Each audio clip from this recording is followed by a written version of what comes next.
thank you for inviting me.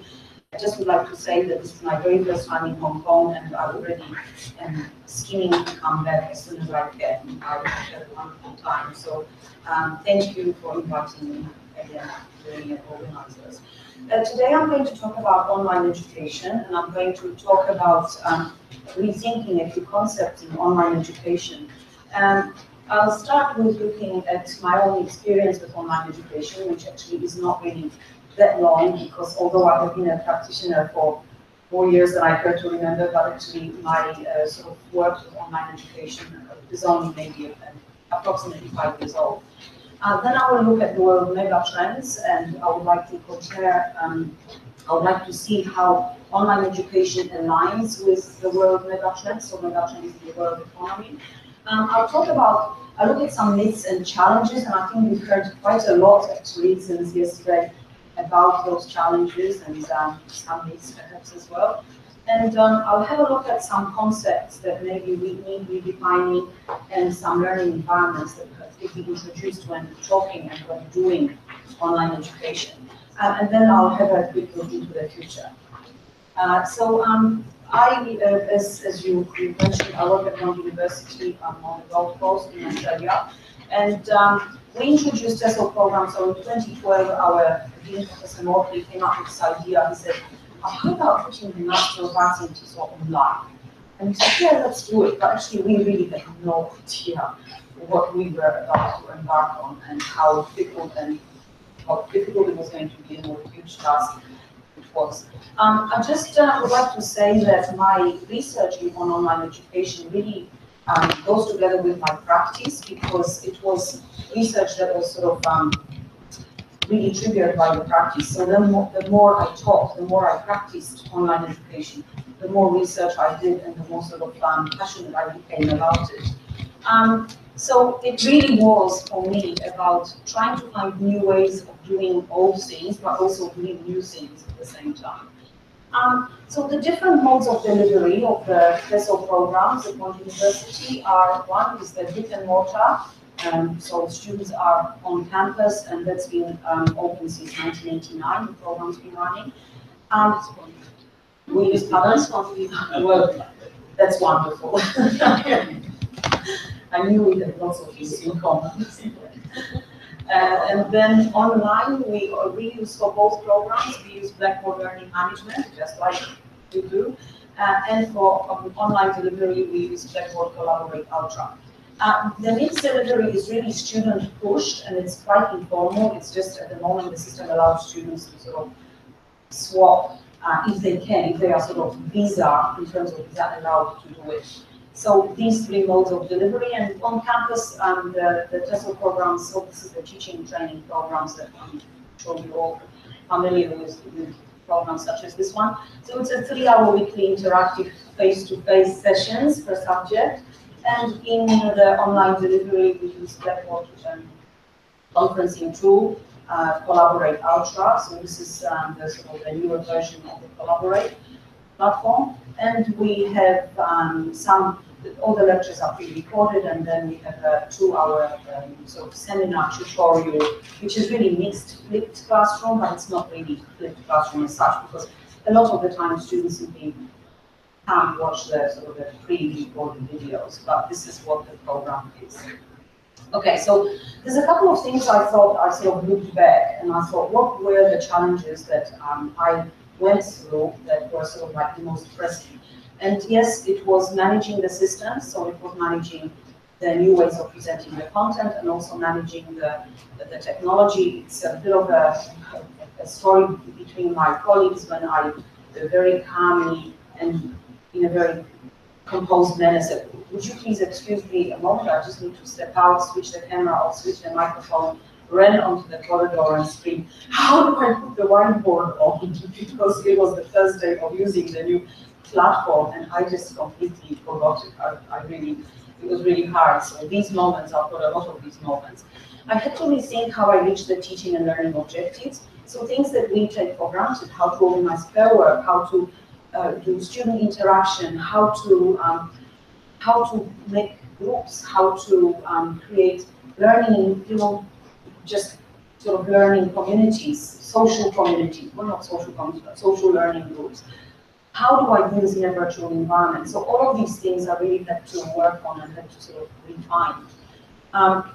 I also found that the cohort was very different. So at the university, the brick and mortar program, perhaps 10%, 15%, 20% of students would be full-time students working at the, it would be students who work full-time at their families. With the online cohort, that actually really swapped, because the absolute majority of our online students have got children, grandchildren, and working time. So really, to sum up, I had to find different ways of implementing the same beliefs, philosophy, in order to achieve the same pedagogical outcomes. Two things that really amazed me when I started working with Blackboard Collaborate Ultra, or Blackboard Collaborate Classic first, then Ultra, was this incredible level of interactivity as in content delivery. So students draw on boards, they all draw all at the same time. They draw on my slides. They are in the chat room all the time. So when I'm talking, very often the chat room is just, the chat box is just completely live, going all the time, and students will say things like, sorry, can you repeat this, or can you explain that, I didn't quite catch this, sorry B, I missed that, can you explain it again? So sometimes they get a little bit over themselves, and sometimes I just have to say, okay, enough. I'm not looking at the chat box for the next couple of minutes. I want to get through this material and then we'll come back, okay? Because they sort of get very busy. So they use, so that level of interactivity, and I will come back to that a bit later on, is incredible. And also the level of collaboration between students, the will to collaborate with me, to work with me, so relationship building and personal involvement. And that is something, again, that I will come back to later on. But with these two very positive sort of main ideas, main impressions, main experiences that I've had, I cemented that positive attitude towards online education based really on practice when I went to see this man's lecture, and I probably was probably one of the few people in the audience who could pronounce his name. His name is Dr. Stefan Hajkovic, and he has a team in global foresight projects. So what they are doing is they're predicting future. So it's a little bit like going to a fortune teller, only they don't use crystal balls, but they use actually science, patterns, statistics, and they work at the Commonwealth Scientific and Industrial Research Organization, CSIRO. So this is like Australia's think tank. So the trend is that pattern that will play out, but mega trend is the intersection of trends, which means that these are big changes that will affect social, will affect societies, the way the societies are run, countries are run, and business processes are governed. So just, I'm not going to focus for a long time on mega trends, because I actually talked about mega trends 3 years ago, when I was giving a talk in the Philippines, I think. And what I was talking about how online education aligns with the 4 megatrends. But actually, I've done lots more research since then, and in fact, what I found is that those megatrends really align incredibly well with online education. So the aging world, for everyone, the first megatrend really indicates that the societies are getting older. And what is happening actually with the online education is that the online education shows that actually our learner in general, whether it's brick and mortar or online, is more likely to be older and more likely to be a female, which means that actually that very closely aligns again with online education sort of group of students, because that is very much the case with online students. They are more likely to be a working female with kids. Single moms, I've got a lot of single moms in my courses. So biodiversity, well, the less we move, online education really is a good answer to how to look after the environment. I'll just go very briefly through these. The Silk Highway is that megatrend that has already started to play, and this is a really fantastic place to actually be able to say that the new thoughts, that innovations are beginning to turn from west to east and already been going from east to west. Virtually here is, I think we've said a lot about this, so virtually here we do everything online, we buy tickets online, we teach our students online, we comment, we WhatsApp, we text, we do everything online these days. So virtually here is actually the mega trend that is well here. The courses, of course, open, online programs are offered through the internet. Great Expectations was something that I was very surprised with. Despite the fact that we talk a lot about, oh, our students are constantly on the phone, they're constantly, that disconnect between reality, the disconnect between groups. But actually, that's not quite the case, because they really, what the megatrends shows is that they need to be connected. They need to be part of networks.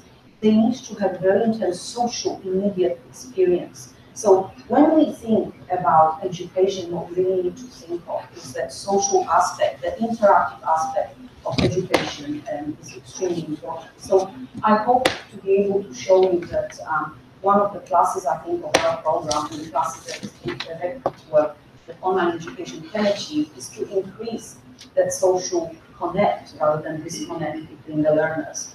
And the innovation imperative, I think that sort of speaks for itself. So tomorrow's learners innovate today. So this is just the, I'll go through, I won't go through these, but these are the sort of the explanations for the how BOND program aligns with the megatrends. But I've explained it on the sort of level of online education, so I won't go into it. But as I said, they really take online education really ticks all the boxes for the world megatrends. So I just would like to, so all this positive stuff, I just would like to show you a couple of facts. I just brought 3 facts just to maybe look at the globality of it and the enormity of it.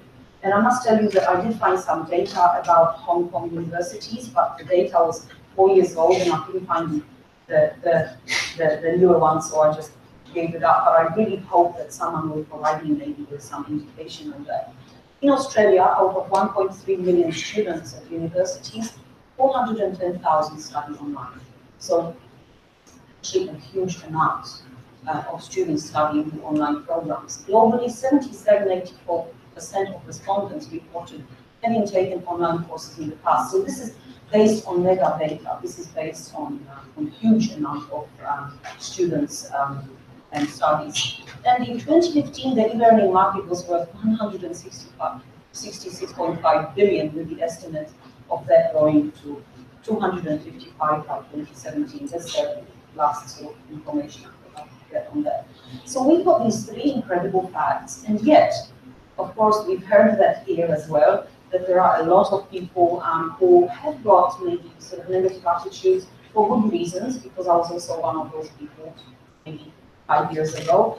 And I just would like to have a look at some myths and challenges of online education. Sorry about the really bad photos, but I thought I would make it a little bit more authentic.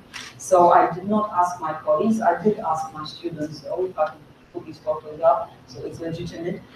Brick and mortar better than online, or is it?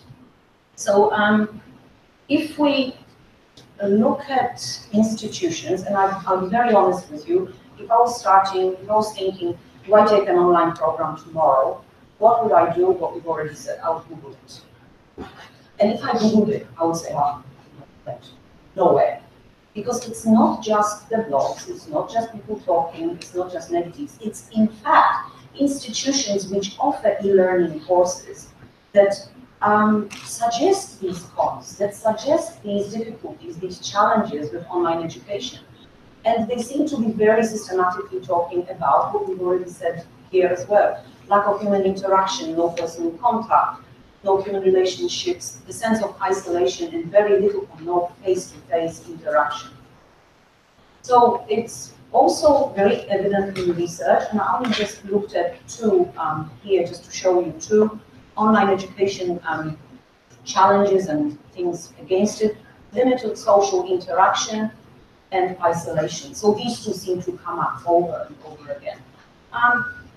What I just would like to say is I'll stop here, and so again we've got this negative, so the very positive sort of global trends, very positive experience that I've had with my colleagues. But in fact, we did come up against that sort of negativity, and we thought we actually had problems with two things. One of the problems we had was we had difficulties explaining what it was actually that we were doing. Another thing was, it seemed that when we tried to look for frameworks, they were either sort of designed for online environments or brick-and-mortar environments. It was really difficult to combine the two, and this is really what we're doing. We're running two programs at the same time out of one learning management system. So we really needed something that crossed those borders. But terminology was the first, because we really had difficulties explaining it. So what we found was that there were these old terms used for new concepts, okay? So traditional versus online, and I'm sure that you've heard that over and over. But in fact, when I tried to get to what is traditional teaching to you, a lot of people said, oh, you know, traditional is like when everybody sits down and the teacher talks. If the teacher talks, students, there's no interaction, and that's it. So it's like a traditional lecture. Okay, so in fact, what I said is that, you know, it's very easy for me to do a traditional lecture online. It's actually doing the other stuff that's really hard. So that really did not quite cut it. The dichotomy is very, very vague. The second one, and I apologize for really bad photos, is online versus face-to-face. You know, it doesn't really get more face-to-face when you've got somebody's face right that close to you. Okay? It doesn't. So this is me face-to-face with my colleague from Blackboard, by the way, and we're taking photos of one another, bed photos. Okay, so then it's not just face-to-face, but it's face to many faces. So you can actually see your students face to many faces. So that dichotomy does not really work anymore. Another one is on-campus versus online. And I will come back to this photo, but I just would like to say to you that these are my online students, all of them. So these two ladies here, these two women, one lives an hour's drive from the university, the other lives a 5-minute walk from the university. But they occupy a couch outside my office every Wednesday evening, and they come to be there because the internet is good. I am close in case they need some help. They always sort of come and chat together as well. And also, there's no children running around, nothing quiet, they can concentrate. And this is a student who lives 1,000 kilometers from the Gold Coast. So they are actually working together. This is the new thing that I will talk about in a minute. So actually, you've got online students and on-campus students, but in fact, that dichotomy doesn't work anymore. So we actually found one.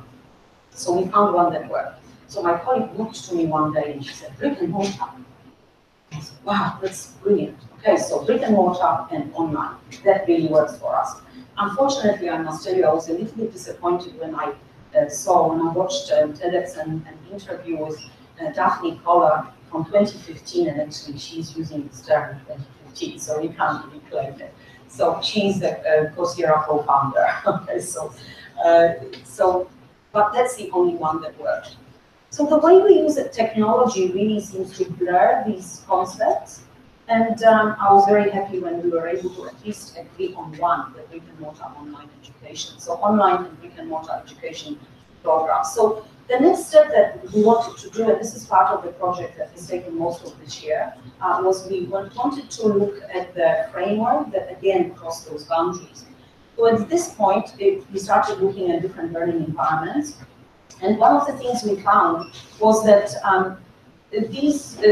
it's very hard to find a definition of a learning environment. Very hard because people refer to it, but nobody really defines it. There's lots of great looking papers on learning environments, only the graphics, etc. But we couldn't understand it because they were written by IT experts, and it's just not something that we were looking for. Copper in 2000 talks about the term learning environment. Has been widely used, but it has rarely been defined. And it seems 17 years later it is still the case. So it was really hard to find something that was suitable. But then we did find it. So I just wanted to ask whether anyone here is a Star Trek fan. Oh yes, there's a couple. Okay, great. All right, so I don't know if you remember the concept of the holodeck and what the holodeck is, but actually this is from Star Trek.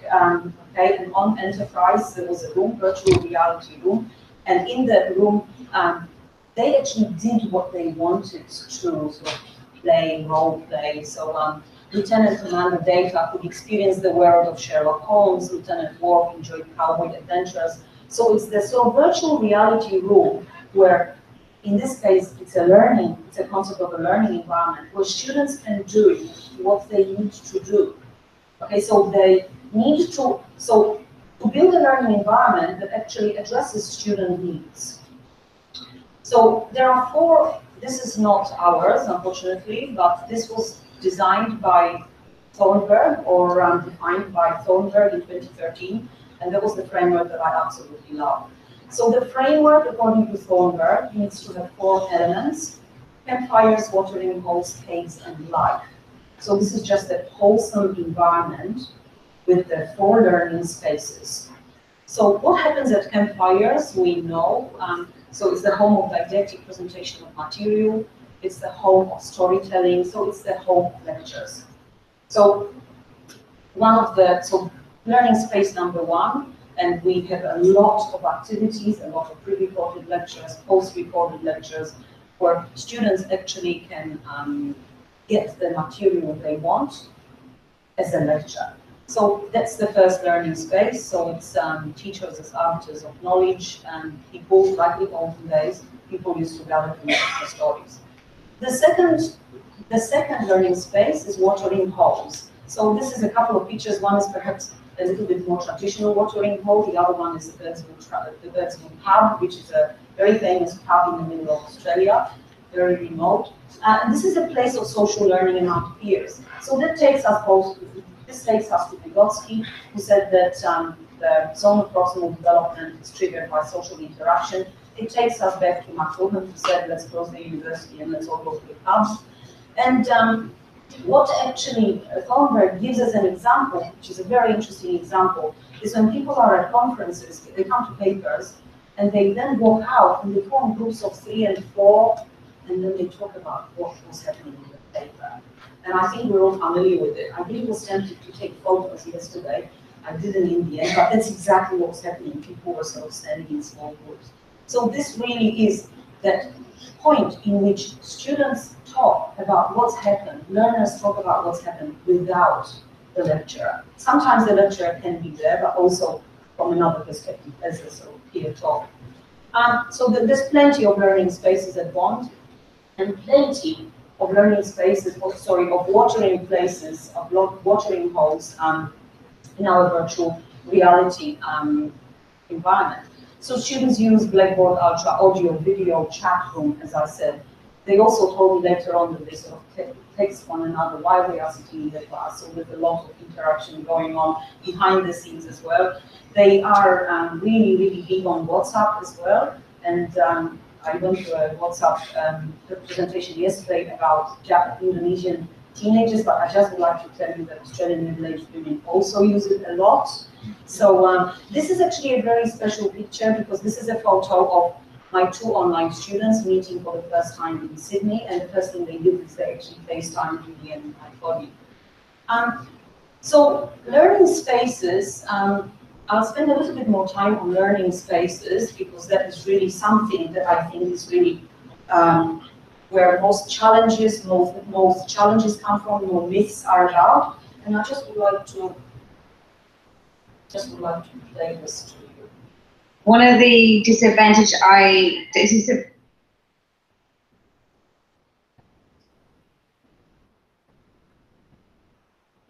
foresaw. Technology.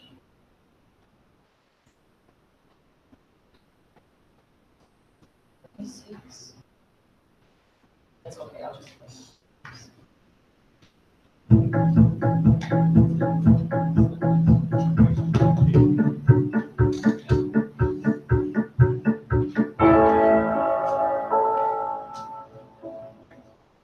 The content we know is it's really clear.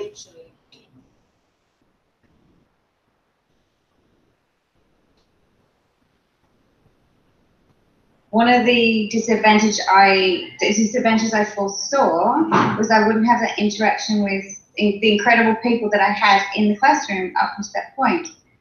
That actually flipped. The people that I interacted with in my online class, I have a better relationship, I have more in common with, and they're incredibly interesting people because they've got a history as to why they're not on campus. One of the things I've enjoyed most about this program is the interactions between students and with the lecturer.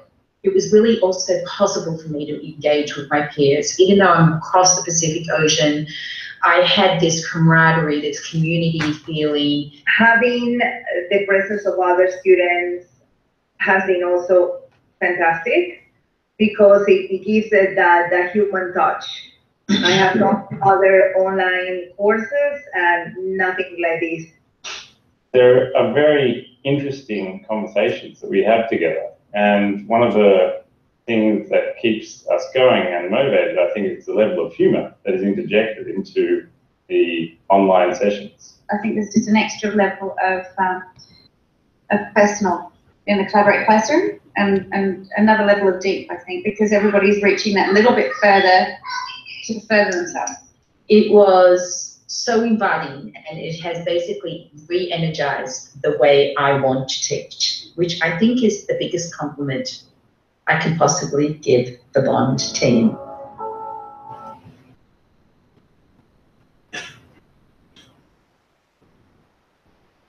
So what Katie is talking about is she's talking about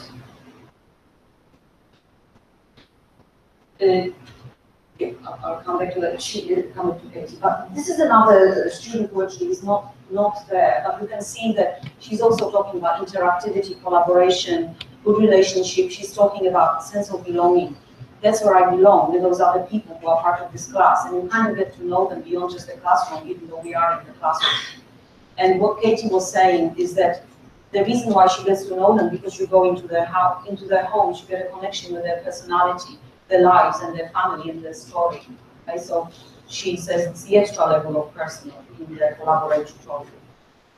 So the third space is caves. This is home to reflective learning. Okay, so this is the third holodeck learning space. It's really not just providing the students with a space, but it's also providing them something to reflect on. So that is the third learning space in the holodeck. And this is sometimes hard because I think as teachers, if we don't talk, we perceive ourselves as not working. So that is something that might be a challenge for some teachers to organize those reflective spaces. The fourth learning space is life. So this is where it all comes together. This is where the learning continues through application of the learning that's happened in the three previous learning spaces. Well, it ties all the elements, and what we do in our programs, we look at authentic teaching, we look at we do lesson planning, we teach online, so there is a lot of practice that actually brings it all together. So as you can see that online and brick and mortar education, in fact, really what we do ticks all those boxes as well. So that was the learning environment of our choice for developing programs that would cross those boundaries between online and brick and mortar education. So let's have a look at the future. The future, what many still see is that sense of isolation, as we said. This is a very, this is a station again on the vertical track in the Simpson Desert. And although the classroom looks a little bit different to just standing in front of the radio and talking about, talking to someone who's 500 kilometers away, but that is still what many people see. What do I see? Well, let's talk about you. What do you see in the future? I'd like you to just stop here for 10 seconds and think about how you see the future. I'd love to know during the break what it is that you came up with. So before I talk about me again, okay, I'd like you to know what others see, the others whose work I really follow and admire. So I'd like you to meet Professor Ashok Goel, who is the professor of computer science and cognitive science at Georgia Institute of Technology in Atlanta, Georgia. And he's Jill Watson's dad. So in spring 2015, 350 students posted 10,000 messages in that program. This is an online master program in interactive computing. So imagine you are getting 100 emails for the next 100 days. It would actually take a full-time teacher the whole year to answer them, as Professor Lowell says. So he came up with the idea of introducing and employing, getting into the program Jill Watson. And Jill is his teaching assistant, and Jill started working in January 2016, and she with a program that had 350 online students in it. So the first, it was not really that great. I don't know if you've ever heard of Jill Watson, but then they really trained her, and she got so good that actually she interacted with 400 students over the next 2 semesters, and she answered all the emails, all the messages, the posts with 97% of accuracy. You can probably already be guessing that Jill Watson is actually an artificial intelligence agent. So Jill Watson is because Watson is an application developed by IBM. And in fact, the first time I heard of Jill was from Dr. Simon Eason, who is the Global Education Industry Strategy and Solutions Leader. He claims that the future is already here because Jill Watson was trained just very recently over the last couple of years, but also Jill Watson can be trained very easily, they say. I can't really attest to that. But he says that with the introduction of artificial intelligence agents, what will happen is that they can answer routine questions on such a scale that it will free our time to do more creative tasks. I really, really want Jill Watson. Because what they claim is that students, and I think we've all experienced it, answer the same questions over and over and over again. So rethinking universities is something that is predicting. So they say that actually what will happen is the full circle of education will happen thanks to that technology. And this is the photo I took in the Hong Kong Museum of History 2 days ago. And what you can see is, I think that we can see it all over the world, that the education started as that thing for the privileged few, with a guru sort of disseminating knowledge. But from Industrial Revolution, the classes got bigger and bigger and bigger, and that personalization has really gotten smaller and smaller and smaller. So in fact, what they both claim is that they are predicting the full circle through the introduction of artificial intelligence agents. But I'm back to me now, okay, I'm back to me, and I just would like to tell you that this is really how I saw the future. So I saw the future as teachers using their hands, because I find it very hard to sit behind the computer and not use my hands, not pace, not move around, but just sit there and just do that. So I thought that would be really what I would see as my future. But actually, it changed. So the way I see the future now, and I'll explain it in a minute, is actually one classroom for all. So one classroom for all, as you can see, Star Trek and the traditional really look very similar. Okay, they look very similar and they look very much like Back to Basics. So we've got classroom, students, teacher, board, shop, all in one space, all in one classroom. So actually the future is already here. I just would like to show you this photo and really this is where I see my future, okay? And this is where I see the future. It's that one classroom for all. This is the Surface Hub device introduced in 2016. And you can see students sitting in brick and mortar session in my office. So they just gave it to me a couple of weeks ago to play with it, to try with it, and I immediately did. And I'm absolutely a fan. And what you see is on-campus students at the same time working with an online student, all in one space, with a teacher and a form shop as well. So to conclude, what others see, I just would like to do one conclusion, and what I see, a couple of conclusions. What others see is the introduction to artificial intelligence agents, and you probably saw it on the previous slide, that actually Watson is available outside the US from 2018. That's not 2018, 2018. And they see the personalization and increased involvement through the application of cognitive technologies. What I see is actually very practical, so I want to see the future very close to me, very right in front, something that I can do. And what I see what they see, but I also see online education being accepted, because really megatrends do show us that it is happening and it is going to happen even more. I would like to see the programs, which are the holodeck programs, so the application of universal framework for learning across different modes of delivery. And I just would like to see more of that personalized, collaborative, interactive that I hope I showed you, and non-isolationist. I'm not even sure that word like this exists, but I liked it.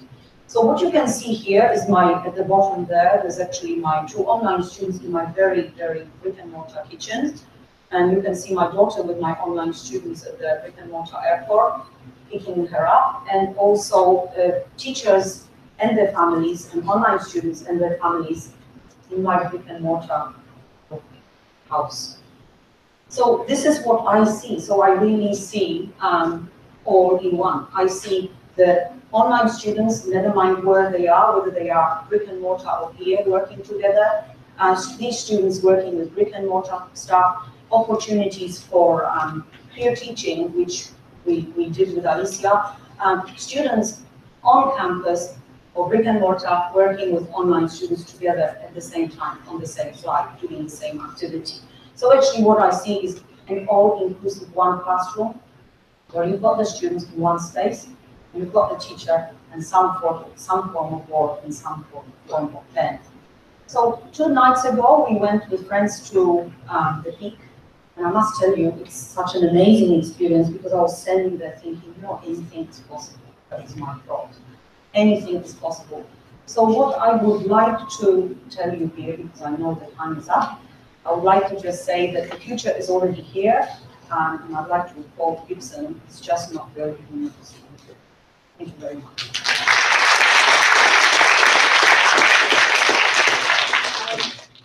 Unfortunately, we don't actually have any time for questions, so you all have to depend on Dr. Webb during the tea break at lunch. But thank you so much. That was a very engaging talk. I think we can move on to the next sessions now, which we're going to do in 5 minutes.